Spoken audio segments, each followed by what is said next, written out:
Welcome back, everybody, to Crows of Judgment. And exciting news. Geoff Johns, who is a really well-respected and well-liked writer for DC, is coming back to write Flashpoint Beyond. And it's really impressive because he had mostly moved on working for Warner Brothers and was working on a lot of the movies and the TV shows. So a lot of fans are really excited because the Flashpoint universe has some really exciting, interesting things. And I know DC has kind of overused Thomas Wayne Batman, but I think it will be much better with Geoff Johns writing the story. So of course, in response to everybody's excitement for this announcement, Ray Fisher called him a racist. It's going to be one of those videos, everybody, so please do me a favor. Subscribe, share the content on the channel. Let's just jump right in. So, for those of you who don't know, Ray Fisher has opened up in April 6, 2021. Over the past year, the actor has assailed the filmmaker and studio in harsh but cryptic tweets for what he says was racist and inappropriate conduct. I'm not so indebted to Hollywood that I haven't been willing to put myself out there. Now, the thing is, look, if actual harassment took place, I know Joss Whedon was running the ship on Justice League. It makes sense to me that the guy would be upset. My problem is Ray Fisher calling Geoff Johns a racist doesn't actually make any sense, and I'll show you guys why at the end of the video. But he's just accusing Geoff Johns of being a racist. Now, at worst, and this is if you actually believe the claims being stated about what took place on the set, Geoff Johns didn't actually put a stop to what Joss Whedon was doing. What was he doing? I don't know. Essentially, Ray Fisher was supposed to be I wouldn't say lead, but he was supposed to be essentially the most important character of the movie. When Zack Snyder left and they did the reshoots, they really reduced his role entirely. And let's be honest, the I think it was 2017 version of the film was horrendous. Oh god, I said 2017. Maybe it was 2019. I can't remember. I can't remember the date that the first film came out. But yeah, no. It was awful. It was terrible. And if you watch Zack Snyder's cut, Ray Fisher does a tremendous job as Cyborg. But I will separate the art from the artist. He was a great actor in Zack Snyder's version, and the story made much more sense. But the artist himself is an absolute degenerate, absolute trash. And I think most of the reasons why he keeps calling them all racist, well, first, to be clear, before I jump into why I think he's calling them a racist, let's go over evidence of the racism, which would be right here. As you see, Joss Whedon's motivations weren't racially motivated. He cut all this out of the movie. Here's your proof, right here. I'm not trying to be a dick, but I kind of remember some of this from Zack Snyder's version. The Doctor over here, as much as I would have liked to see the next Adam, I don't like cutting his part in terms of what they were doing with the rest of the film. Actually does make sense. Removing the one shot with Iris West kind of makes sense in terms of because they chopped this film down to make it presentable for films. There was a ton more stuff that got cut out of the film.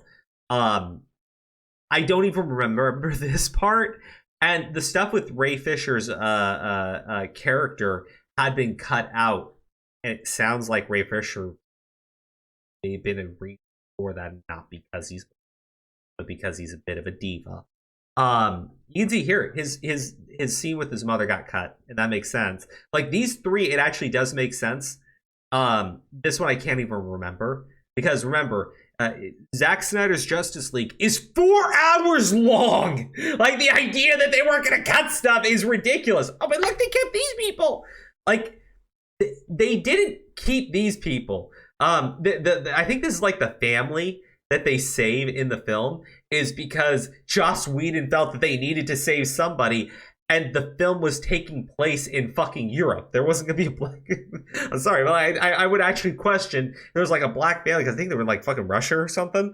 It would be a little bit weird. It would have been a little bit weird. Now the film was bad in general, so I guess it wouldn't have actually mattered. But come on, this is the evidence. This is the evidence. Now, this is from Ethan Van Sciver.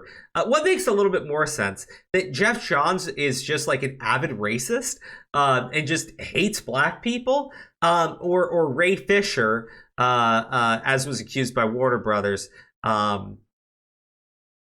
was being manipulated by Snyder, who got cut out of the film wrongly, and is upset that his role had been reduced, is actually what I would say.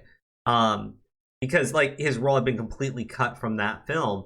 Now, the thing I think kind of supports that argument is kind of like what this person says, and you are still not Cyborg.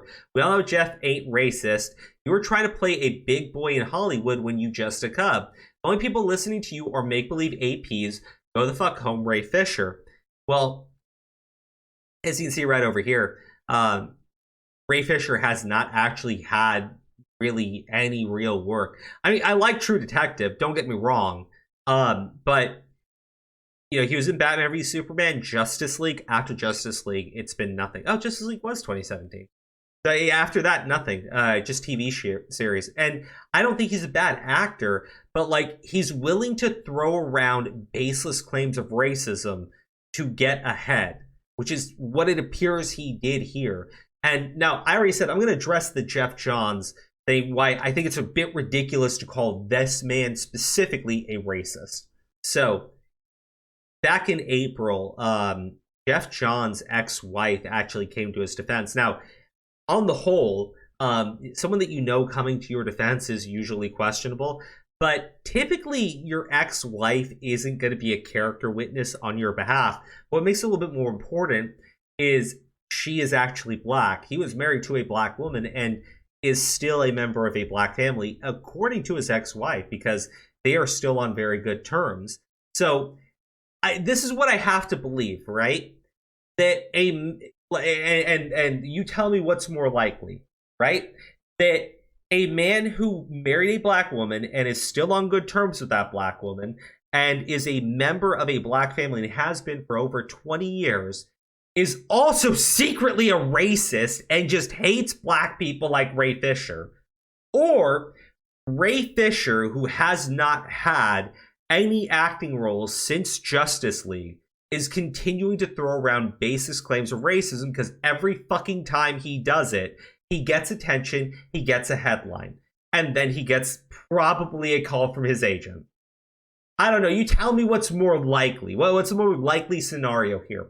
Anyways, let's be honest, right? None of this matters. Flashpoint Beyond is going to be a great series, or at least I hope it will be. Jeff Johns is a very slow writer, but I think that this comic book is being written to coincide with the Flashpoint movie. It makes the most sense to me anyways.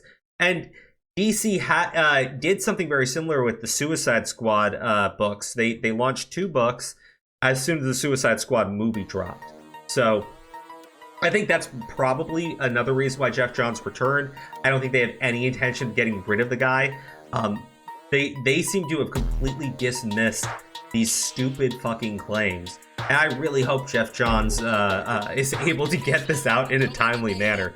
Anyways, you let me know what you're thinking in the comments section below, and I'll catch you guys in the next video. Bye-bye.